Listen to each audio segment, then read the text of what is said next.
Hoy vamos a hablar de elecciones, no precisamente las elecciones cotidianas, triviales, que a veces tomamos, me pongo una camisa o la otra, sino que vamos a hablar de elecciones de personas, donde claramente la elección tiene un grado de complejidad mucho mayor y seguramente lo que primero viene a nuestra mente es la política, ¿verdad?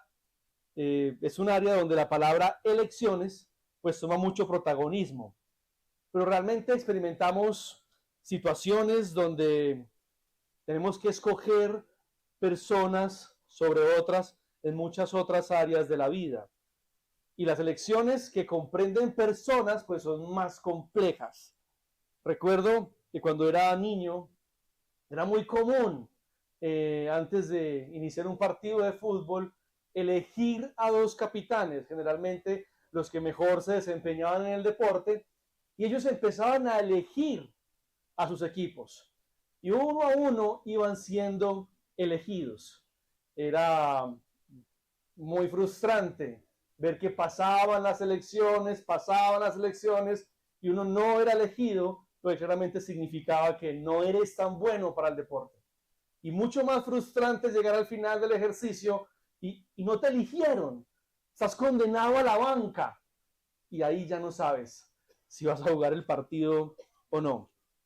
Los mejores, obviamente, eran elegidos de primero y a medida que pasaba el tiempo, menor calidad. Las elecciones tienen eso, el gozo de los elegidos y el lamento de quienes no lo son. Indudablemente es mucho mejor estar en la posición donde tú eres quien inclina el dedo hacia un lado o hacia el otro, que estar en la posición de mostrar tus mejores credenciales para ver si te eligen. Lo que es claro es que quien está en una situación privilegiada es quien tiene la potestad de elegir. Y aquí entramos en el corazón justamente del texto que estudiamos hoy, Romanos capítulo 9, del versículo 1 al 13. Pasaje denso, profundo, cargado de tensiones teológicas, pero también lleno de verdad, de gracia y de soberanía. Particularmente el pueblo de Israel, por el que oramos hace un momento, la nación, el Estado de Israel, y su posición delante del Señor es la capa que Pablo empieza a remover para revelar un principio teológico profundo y esencial para la vida del creyente. Y lo que Pablo expone en este fragmento de la carta es: Dios salva por elección soberana y pura misericordia, no por méritos ni linajes. Dios salva por elección soberana y pura misericordia, no por méritos ni linajes.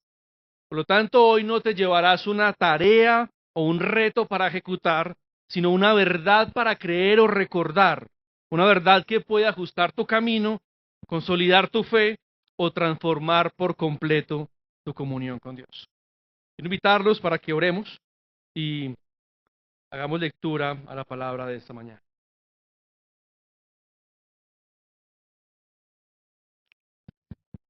Señor, nos disponemos para leer tu palabra, para escuchar tu instrucción. Humillamos nuestro corazón, disponemos nuestra mente, incluso rendimos nuestras preferencias o ideas preconcebidas delante de ti, y te pedimos en el nombre de Jesús que tú nos permitas tener un acercamiento genuino a la Escritura, de tal manera que puedas hablar directamente a nuestro corazón, permitirnos, Señor, atesorar tu verdad, y que esa verdad, Señor, nos transforme, nos capacite, nos empodere para nuestra vida cotidiana, Señor.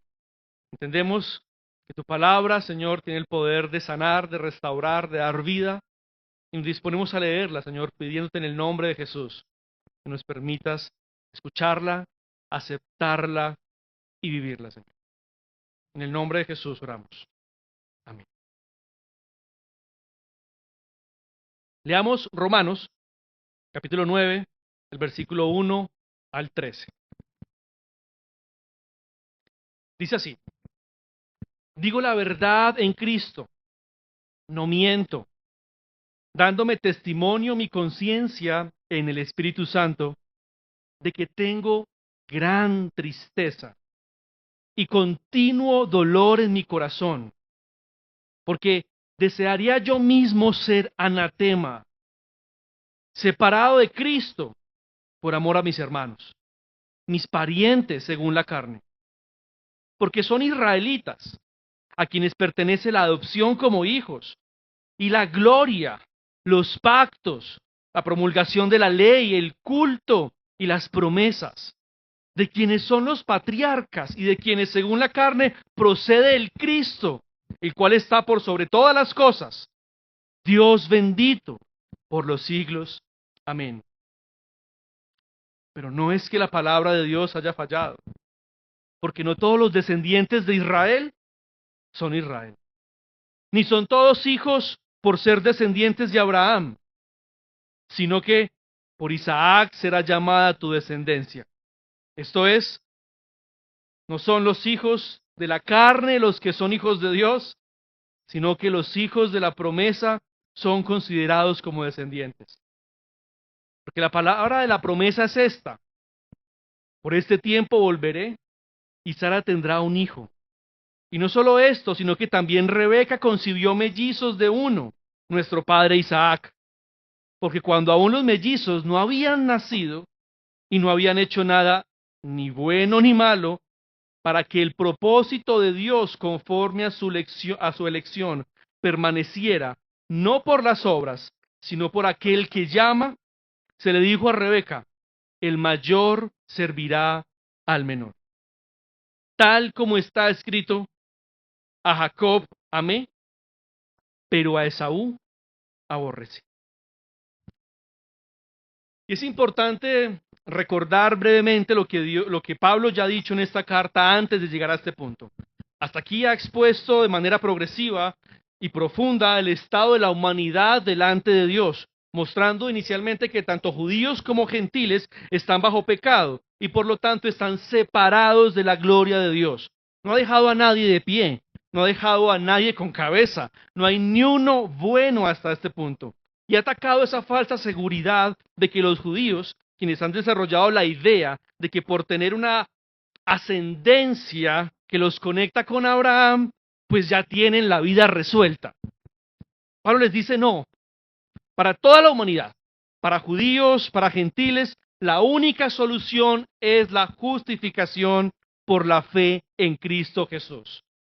Antes de llegar a este punto, Pablo en los 8 capítulos anteriores ha levantado a Cristo como el único Salvador y ha sido claro que fuera de Cristo nadie, absolutamente nadie puede librarse de la condenación merecida y tener una comunión con el Padre. Luego en Romanos 6 al 8 explica las implicaciones de la justificación y una nueva vida en Cristo, esa lucha contra el pecado que vivimos posteriormente, pero la seguridad absoluta de los creyentes de que nada los puede separar del amor de Dios. Después de tan gloriosa declaración de Pablo, porque estoy convencido que ni la muerte, ni la vida, ni ángeles, ni principados, ni lo presente, ni lo porvenir, ni los poderes, ni lo alto, ni lo profundo, ni ninguna otra cosa creada nos podrá separar del amor de Dios que es en Cristo Jesús, Señor nuestro. Después de esta declaración de victoria, Pablo desciende inmediatamente en su narrativa. Una gran tristeza manifiesta y un profundo dolor. Porque la verdad del Evangelio ha sido expuesta hasta el momento, como dije hace un momento, sin dejar a nadie con cabeza. Y a más de un israelita, para ese preciso momento, tal vez está generando una sensación de zozobra. Porque justamente la salvación es en Cristo únicamente. Y el pueblo de Israel, en su gran mayoría, ha rechazado a Cristo como su Salvador. Han tildado a Cristo de hereje, han ignorado a Cristo en sus vidas, no se han sometido al señorío de Cristo, y entonces, según todo el relato que Pablo lleva en la carta, esto solamente significa una cosa: están destituidos de la gloria eterna de Dios. Y aunque este no es el punto central del texto, vale la pena hacer un paréntesis aquí para considerar el profundo dolor de Pablo al ver a sus compatriotas alejados de Cristo. Su angustia contrasta con la comodidad que muchas veces nosotros vivimos, rodeados de personas perdidas y sin mostrar la más mínima carga espiritual por la condición espiritual del otro. Pablo dice: yo desearía ser anatema, yo desearía estar separado de Cristo si eso significara la salvación de Israel. Y este claramente es un lenguaje hiperbólico que revela la magnitud de su dolor, porque su deseo pues no es posible.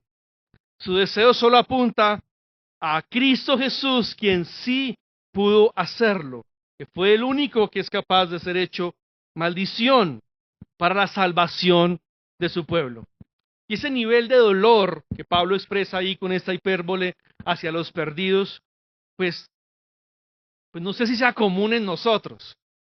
No sé si podamos sentirnos identificados con ese dolor frente a aquel que no se rinde a los pies de Jesús.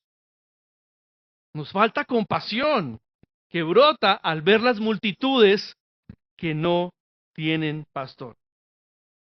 Y si somos sinceros, pues esta parte del texto no solamente nos muestra la compasión de Pablo, sino que nos confronta y nos exhorta.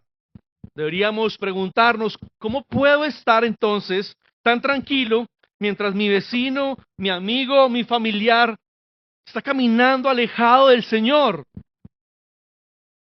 Este texto definitivamente nos lleva a arrepentirnos de nuestra indiferencia.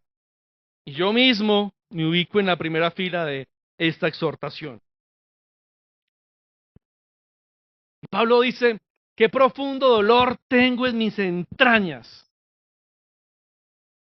Pero no se trata solo de ver personas rumbo a la condenación eterna, lo cual pues ya es una carga devastadora, sino que es que esas personas son el pueblo de Israel.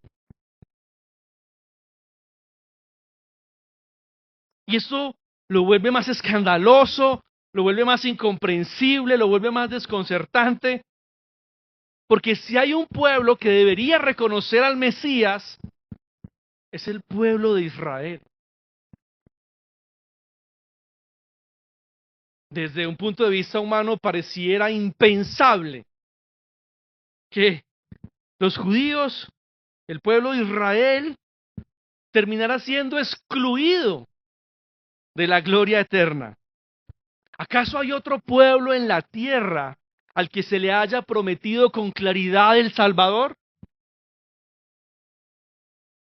Toda la humanidad gime en busca de redención, pero es que a Israel se le ha prometido un redentor con nombre propio, con genealogía, con señales.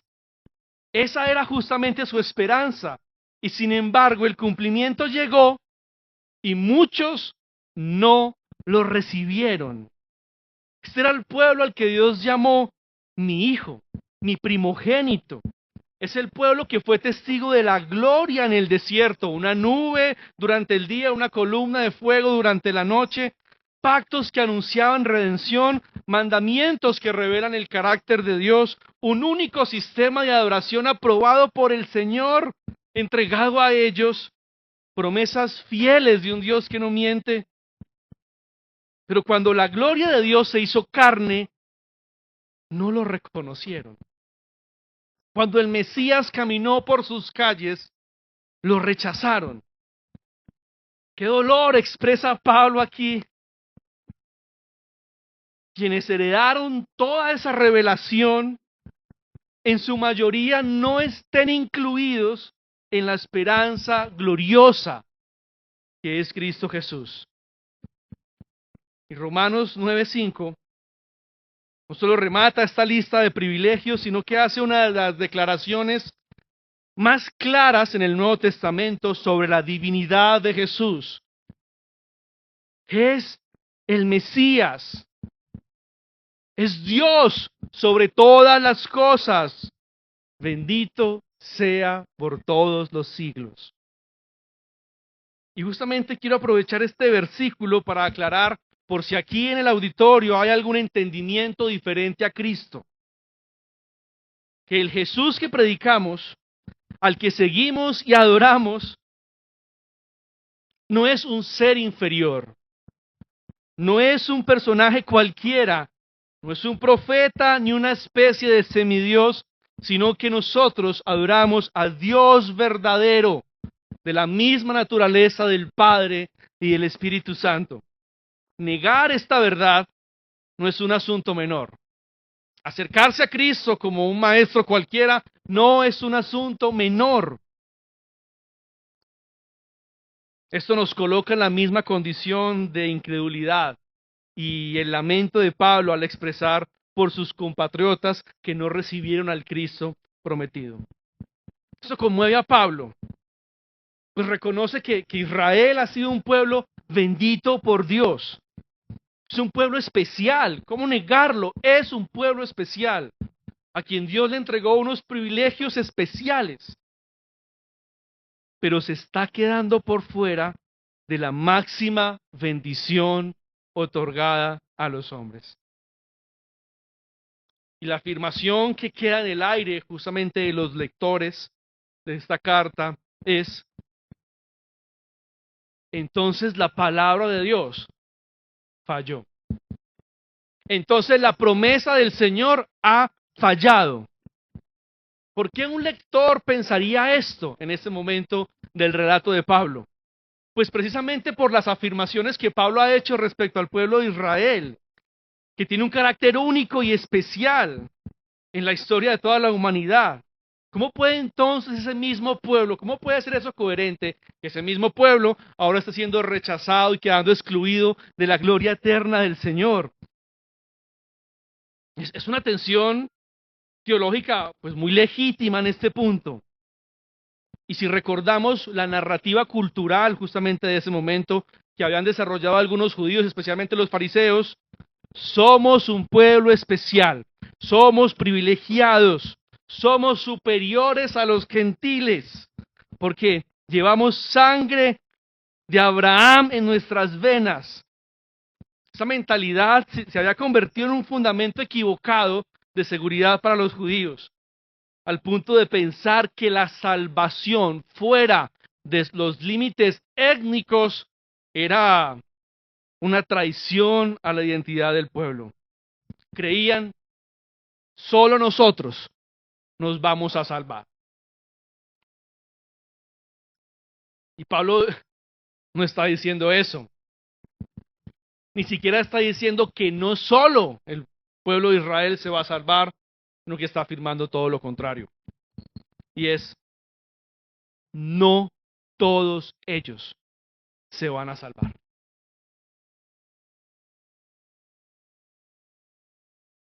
Por eso inmediatamente Pablo debe responder esa objeción.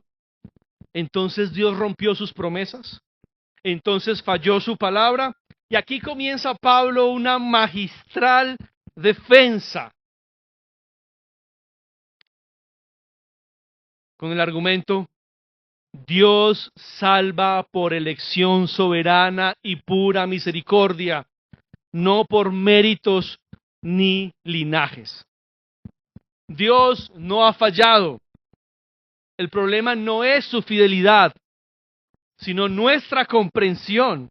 El problema no es la promesa, sino los añadidos que le hacemos a las promesas. Y es importante que prestemos mucha atención a ese argumento de Pablo, porque no solo responde a una inquietud puntual de los israelitas en ese momento, sino que también confronta errores muy comunes que persisten hoy, incluso entre nosotros. Cuando la buena doctrina en lugar de humillarnos, nos hace superiores y nos lleva a pensar, solo nosotros nos salvaremos. Cuando añadimos expectativas a las promesas, expectativas claramente no bíblicas, y llega el momento de la frustración y decimos, no se cumplió la palabra, o cuando preferimos una comprensión prefabricada de la salvación, que es hecha a mi medida, que es cómoda, que me es fácil aceptar y que alimenta directa o indirectamente mi orgullo. Esto es justamente lo que está ocurriendo aquí en este punto de la carta. Y Pablo está presentando a un Dios cuya forma de actuar parece desconcertante.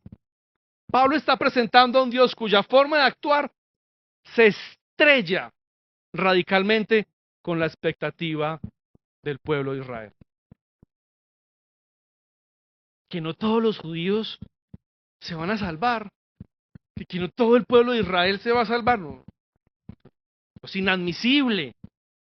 Y Pablo continúa su argumentación con esta afirmación. Es que no todos los descendientes de Israel son Israel. ¿Cómo así, Pablo? ¿Cómo así? ¿No se supone que todo el que desciende biológicamente de Abraham es parte del pueblo escogido por Dios? Pablo responde, no.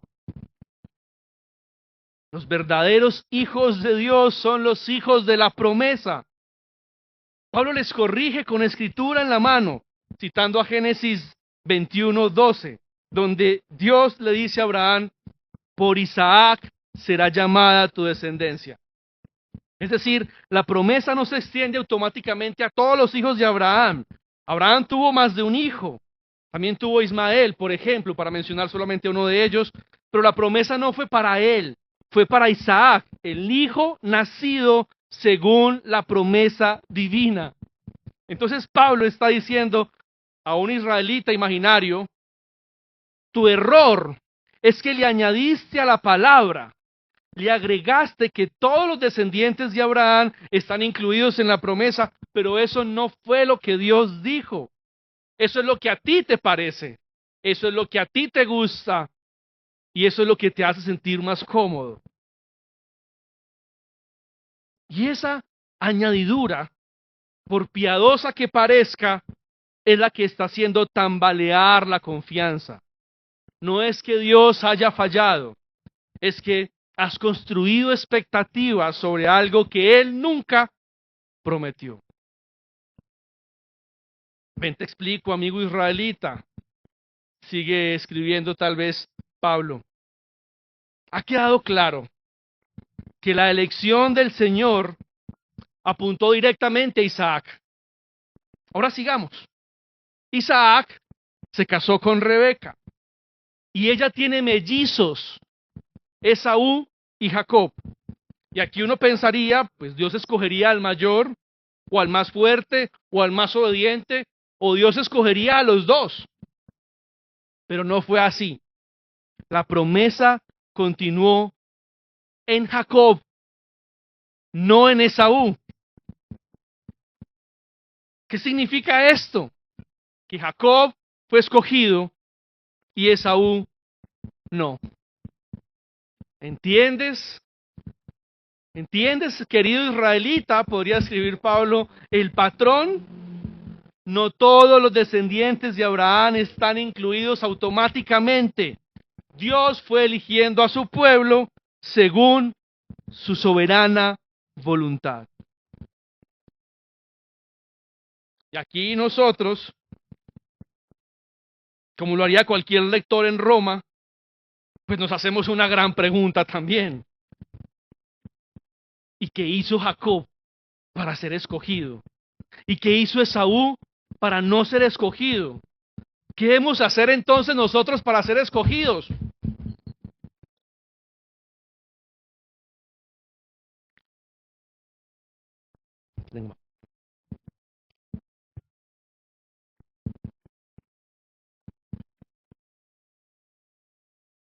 Y aquí Pablo nos responde, y no con un listado, no con un manual de obras. No dice, es que Jacob fue más espiritual. Es que Esaú fue más pecador. Al contrario, va a decir algo que es difícil de oír, pero necesitamos nosotros entenderlo. Que la elección de Dios no se basa en obras, ni en méritos, ni en ascendencia, sino en su soberana voluntad. Pero tiene que haber alguna razón. Tiene que haber alguna razón. Sí, hay una razón, pero no es humana. La razón es pura y soberana misericordia de Dios, que escoge a unos y a otros no.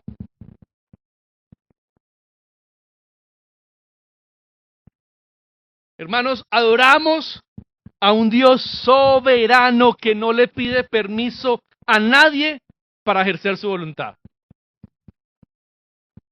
No depende de la respuesta de los hombres. No negocia con nuestros méritos, ni está condicionado por nuestro linaje, nuestras obras o nuestras emociones. Dios salva por elección soberana y pura misericordia, no por méritos ni linajes. Si Dios no tuviera la libertad absoluta de escoger para salvación a quien Él quiera, entonces su soberanía estaría limitada. Y su poder sería condicionado por el hombre. Y por lo tanto no sería digno de adoración absoluta. Pero Dios sí es soberano, sí es todopoderoso y sí es libre de elegir a unos y no a otros. Y eso es lo que Pablo afirma en Romanos 9:13, citando a Malaquías 1 del 2 al 3. A Jacob amé y a Esaú aborrecí. Y entendamos correctamente la expresión aborrecí. No tiene la connotación emocional de odio visceral como la usamos hoy. Pablo no está hablando del amor y el odio como reacciones emocionales, sino que está haciendo la distinción eterna entre el plan de redención. A Jacob lo escogió en el canal del pacto y a Saúl lo dejó fuera de ese propósito específico. Está de la misma manera como Jesús usa el término aborrecer cuando dice, el que no aborrece a su padre y a su madre, pues no puede ser mi discípulo. Pues no está diciendo que odiemos visceralmente a nuestros padres. Lo que este término refleja es que coloquemos a Cristo por encima de ellos. Así también Jacob fue escogido para un propósito superior, mientras Esaú no lo fue. Y el israelita posiblemente insiste, eso no puede ser así. Eso no puede ser así. El Dios que yo adoro elige a todos los descendientes de Abraham. Y Pablo responde, ese es el Dios que tú adoras, pero no es el Dios de las Escrituras. Y le ha citado las Escrituras una y otra vez. La incomodidad de este interlocutor imaginario pues revela un problema de fondo. No es que la palabra de Dios haya fallado, es que añadimos cosas a Dios que Él jamás dijo. Y es importante hacer un paréntesis aquí. No es que Dios esté condenando a los que no elige, porque claramente en capítulos anteriores fue muy claro en decir, no hay ni uno bueno. Por cuanto a todos pecaron, todos están destituidos de la gloria de Dios. Lo que está afirmando es que soberanamente está escogiendo para salvación. Como dice Diego Cardona, lo que nos juega la mala pasada a veces es la Biblia, la segunda Biblia, que nosotros por ahí vamos escribiendo según nuestras preferencias. Y es así como este israelita imaginario queda frío, en silencio, y también nosotros hoy pues quedamos expuestos, porque nosotros también tal vez hemos hecho añadiduras a la palabra de Dios. Señor, tu palabra dice, cree tú y serás salvo tú y tu casa. ¿Por qué mis hijos no te siguen? Si yo creo y hasta te sirvo. Tus hijos no se salvan por tu servicio. Tú no eres salvadora ni salvador de nadie. El Señor dice que si instruyo al niño en el camino, él no se apartará jamás. Pero hoy es adulto y no cree en ti, Señor. Tu llamado a instruir es una cosa, pero la salvación no está en tu instrucción, sino tú serías nuestro Redentor. Señor, he predicado la palabra a mis padres y mis amigos, ellos siguen en incredulidad y tu palabra dice que la fe viene por el oír, ellos han oído y no tienen fe. La fe viene por el oír, pero no todos los que oyen creen, porque el poder de creer no está en el predicador, sino en el Dios de la palabra que concede la fe. El Dios cómodo para la salvación de todos no es el Dios de la Biblia. Yo quisiera que fuera así. Que hubiese elección universal y que todos nos salváramos y así yo no tendría que estar inquieto por la salvación de mis padres o la salvación de mis hijos. Yo quisiera que fuera así. Pero incluso el problema con esta declaración que acabo de hacer es que deja en el aire un saborcito, que yo lo haría mejor que el Señor. A que si la salvación estuviera en mis manos, pues tendríamos mejores resultados. Y claramente me doy cuenta de eso. Doy un paso hacia atrás y afirmo mejor, Señor, salva a quien soberanamente y conforme a tu pura misericordia se te dé la gana salvar. Y si se te da la gana salvar a mis padres, Señor, yo estaría muy agradecido. Y si es tu voluntad que mis hijos se salven, Señor, yo estaría muy agradecido. Voy a hacer lo que me corresponde, voy a hacer lo que me mandaste a hacer. Voy a cumplir la misión que tú me entregaste para con mis hijos y con mis padres. Pero clamo a ti, tú que eres el soberano de salvación.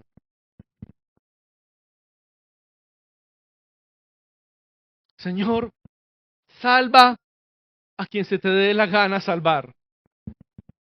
Y el Señor me responde que eso es lo que yo hago.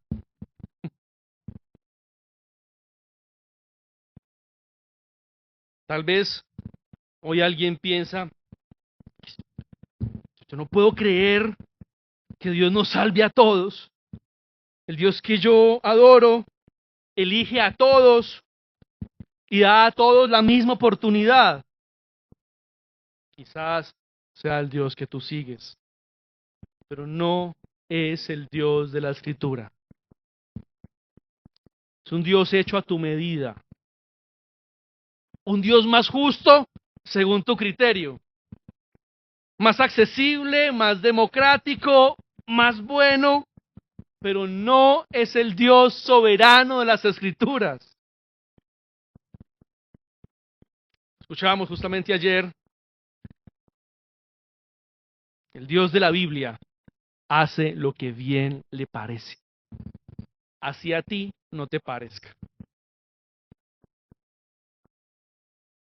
Quizás entonces te has sentido defraudado por Dios porque según Romanos 9, pues no es Dios quien ha fallado, no es su palabra la que ha fallado, sino que fallan nuestras añadiduras, como lo hemos dicho hace un momento, fallan nuestras falsas expectativas, falla ese sistema de creencias construido alrededor de lo que debería ser Dios. ¿Debería ser Dios según quién? según Dios Henry, según Dios Mónica. Y cada quien prefabrica lo que debería ser Dios. Y es doloroso reconocerlo, pero yo sé, es doloroso reconocerlo. Pero no puedes salvar a tus hijos, no puedes salvar a tu esposo, no puedes salvar a tus padres. Y escúchame bien, ni siquiera te puedes salvar a ti mismo. Habrá alguien que diga, no, yo sí puse mi parte. Yo sí creí, yo sí me arrepentí, que es lo que la palabra justamente está pidiendo. Por eso soy salvo, ¿no? Y la palabra responde, no. Tú creíste y te arrepentiste porque eres elegido. Tu arrepentimiento no fue la causa de tu salvación, fue el fruto. La salvación es por elección soberana, no es por méritos. No es para algunos más inteligentes que logran arrepentirse. Es por elección soberana. Tú no hiciste nada. Cristo lo hizo todo. Cuando me acerqué a este texto para preparar esta predicación, les confieso que lo hice con mucho temor. Durante mucho tiempo lo tuve marcado como uno de esos textos difíciles, como uno de esos textos difíciles de enseñar, difíciles de entender, pero al irlo estudiando más de cerca me di cuenta que, pues que no es tanto así. Y entonces puedo estar de acuerdo con Miguel Núñez, que esta no es una verdad difícil de entender. Tampoco es una verdad difícil de enseñar. Lo que sí es, y profundamente, es una verdad difícil de tragar. Porque el mensaje está claro. El texto dice sin rodeos: la salvación es fruto de la elección soberana de Dios, quien a través de la obra de Cristo escogió a unos y a otros no. Todo lo entendemos. Y lo acabé de enseñar muy fácil.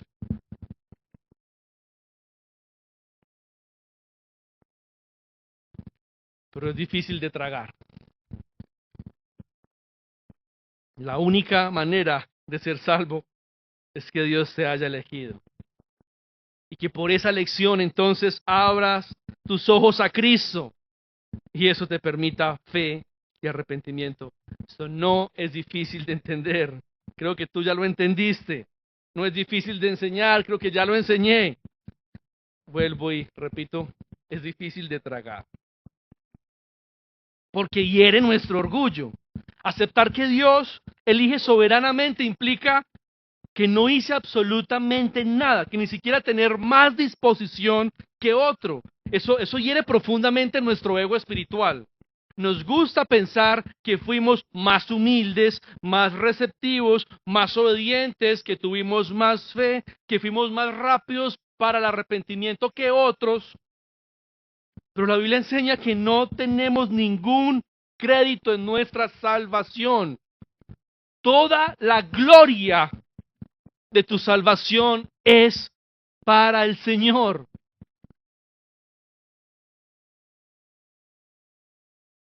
Y aunque eso es liberador, también es ofensivo para una especie que anhela ser Dios.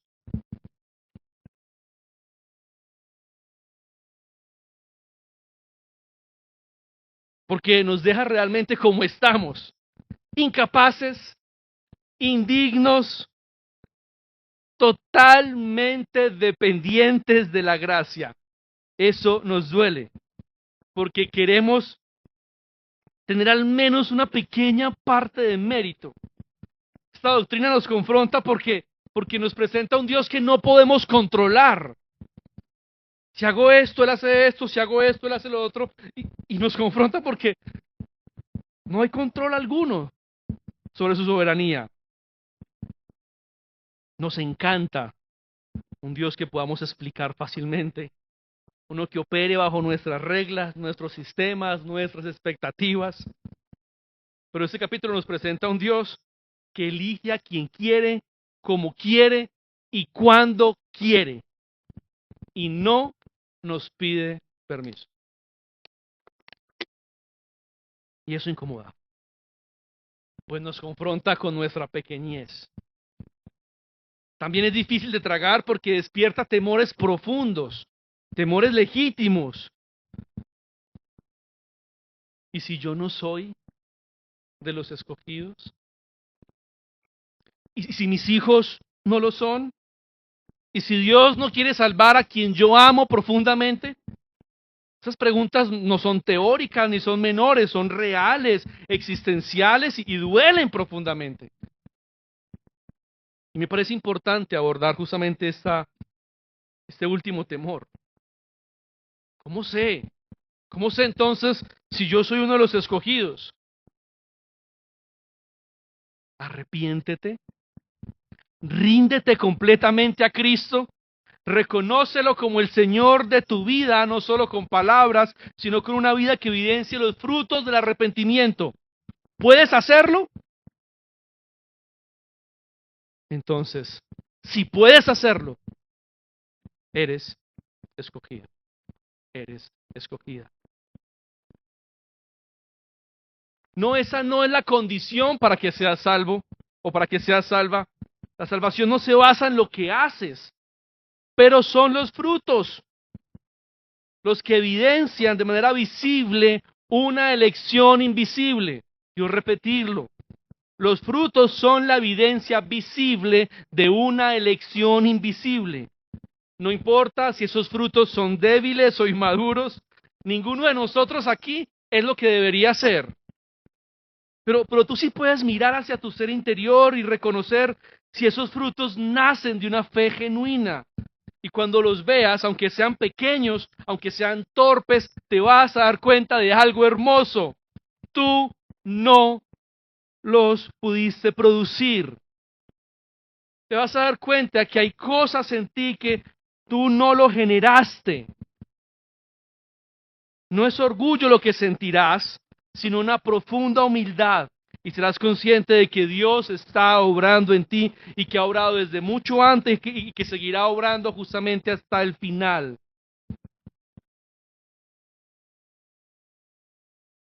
Pero también tenemos que saber algo más. Y es que, puedes simularlo.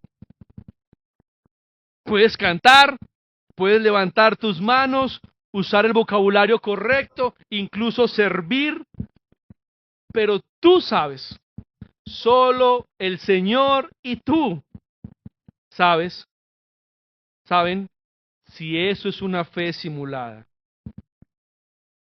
Nadie más puede verlo con claridad, pero tú sabes si tus actos de fe son realmente feos, son una actuación bien ensayada. Tú te puedes mirar al espejo y tú sabes si tú simulas la fe o si tienes una fe torpe, inmadura, pero aún así es una fe que no nace de ti, que no fuiste capaz de producir, porque reconoces, yo no soy tan bueno para tener esto. Y puedo hacerte una pregunta aún más directa. ¿Puedes pecar tranquilo? ¿Puedes pecar tranquila?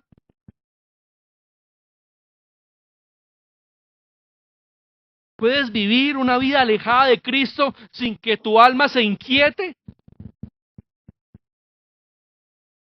¿Te puedes alejar del Señor sin que en tu alma se carcoma algo por dentro? ¿Tú puedes hacerlo? ¿Puedes despreciar el consejo de la palabra y seguir como si nada? ¿Puedes callar la voz del Espíritu que te redarguye y seguir en paz?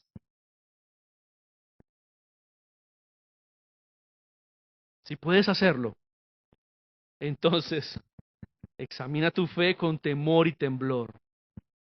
Pero si tu respuesta es no puedo, ahí hay indicios de vida. Y donde hay vida, hay elección soberana del Señor.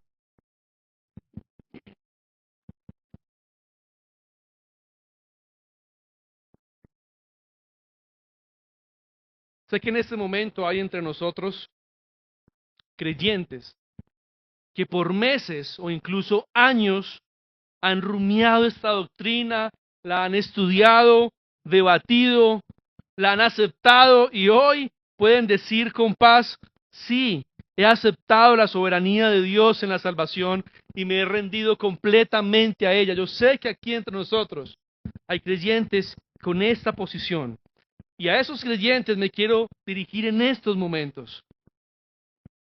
Porque es importante hacer una pregunta, Señor, ¿por qué vuelves a traerme esta verdad hoy? Una verdad que ya conoces, que ya abrazaste, a la que ya te rendiste. ¿Por qué necesitas volver a escucharla? Posiblemente porque la doctrina que transforma la mente también debe formar el carácter y modelar tu vida. No basta con entender la soberanía de Dios, no basta con afirmarla en tu confesión de fe. Estás dejando esa doctrina huella en tu forma de vivir. ¿Eres el más apasionado en tu adoración? Porque nadie tiene más motivos para adorar a Dios desde sus entrañas que aquel que ha entendido que no merece nada y que fue escogido para todo. Deberías ofrecer cada domingo una adoración desbordante, apasionada. Si esta doctrina ha calado tu corazón y sabes que eres escogido, tu adoración debería reflejar esa obra del Señor en ti. ¿Eres el más humilde cuando ves a otros creyentes? Porque si entendiste que no fuiste el mejor, ni el más sabio, ni el más sensible, sino que únicamente fuiste alcanzado por gracia, entonces no hay espacio para la arrogancia espiritual. Y este sí será reformado. Y este sí tiene la sangre de Abraham. Ten cuidado en caer en la misma confesión de los israelitas. Solo nosotros nos vamos a salvar. Porque inmediatamente niegas la doctrina que dices creer. Que la salvación es un acto soberano del Señor y de pura misericordia. Yo creo que allá nos vamos a encontrar con algunas personas que vamos a escandalizarnos y decir, ¡oh! ¿Y elegiste a este?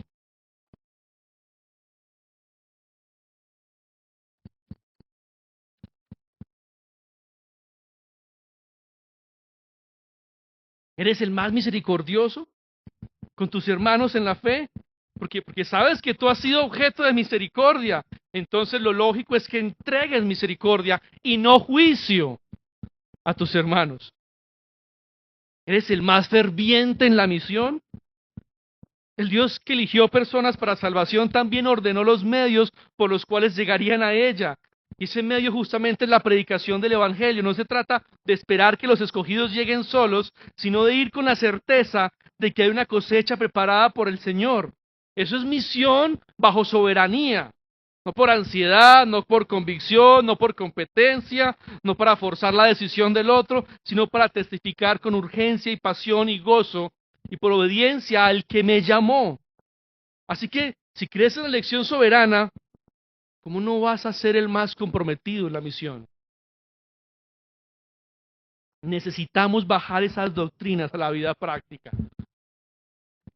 Eso aquí en la mente no sirve para nada. Debe influir tu vida cotidiana. Una doctrina que no baja el corazón se convierte en orgullo. Pero también quiero hablar en este momento con aquellos que han estudiado, han rumiado, pero que no se identifican con esta comprensión doctrinal. están procesando, están con preguntas, incluso con cierta incomodidad. Puede ser que tú digas, yo entiendo lo que Pablo está diciendo, pero hay cosas que me cuesta aceptar. Siento que no es justo, por ejemplo. Eso quita el libre albedrío del ser humano. No está siendo raro, no está siendo irrespetuoso. Eres bienvenido.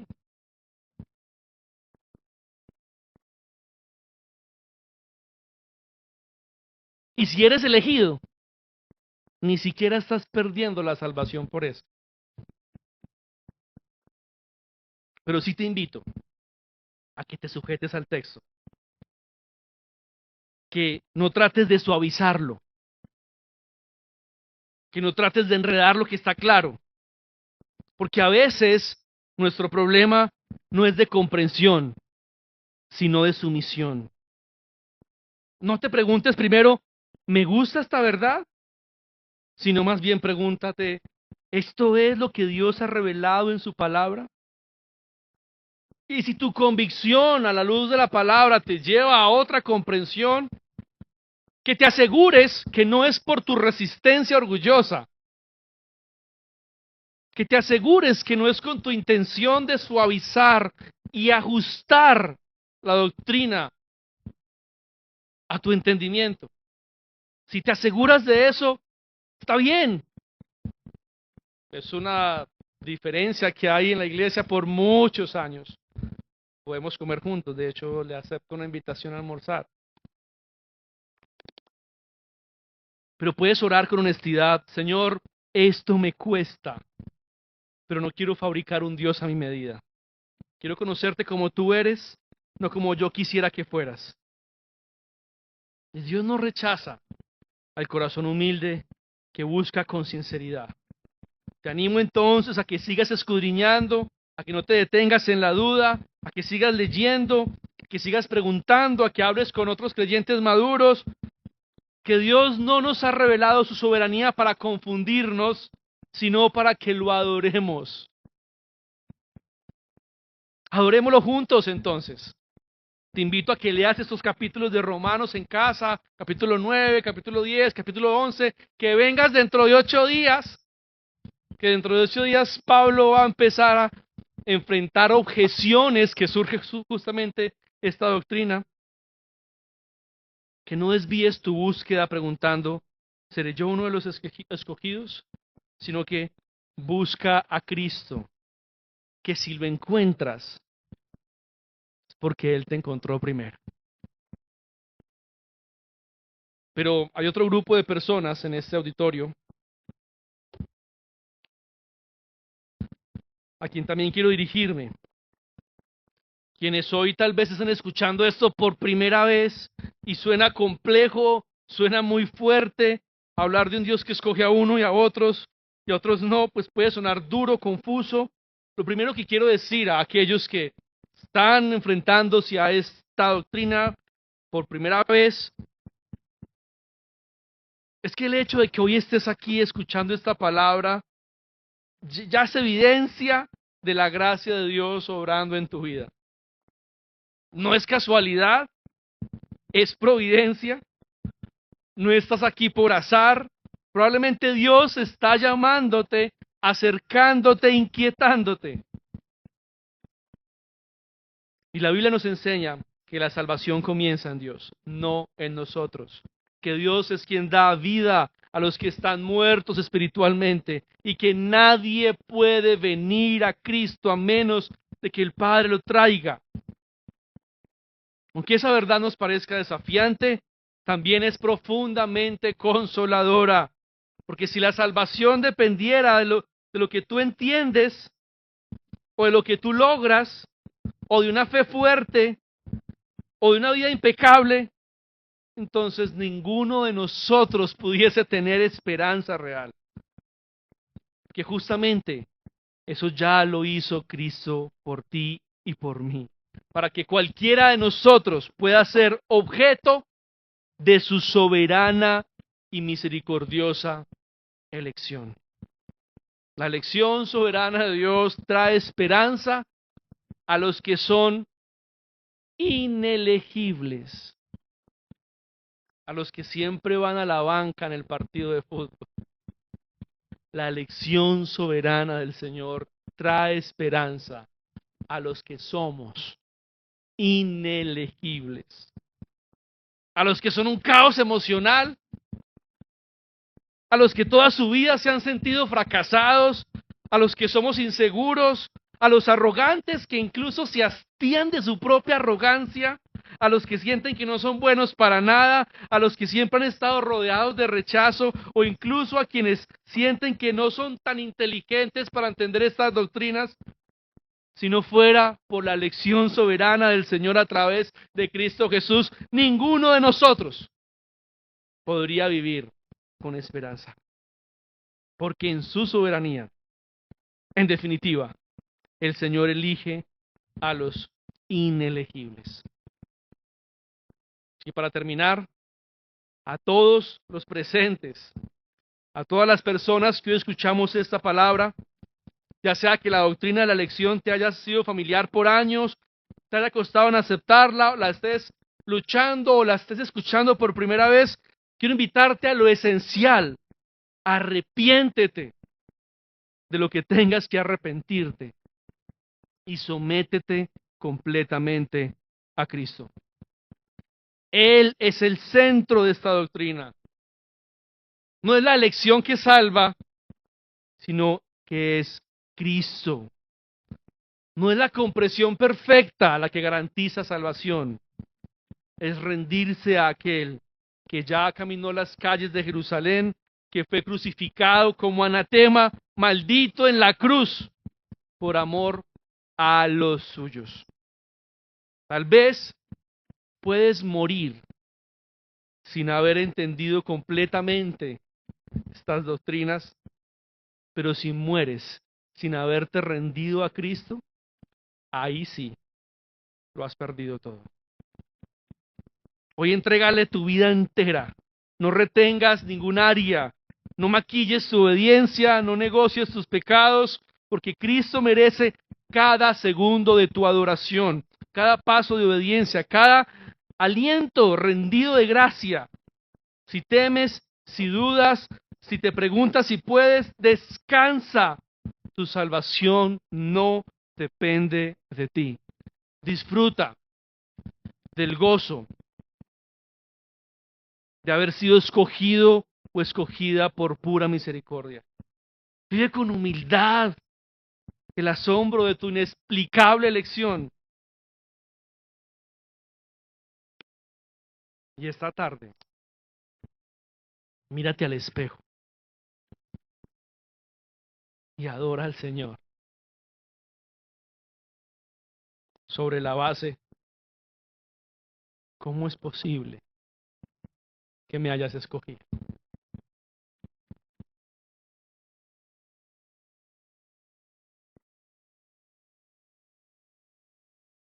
Tu misericordia es muy grande.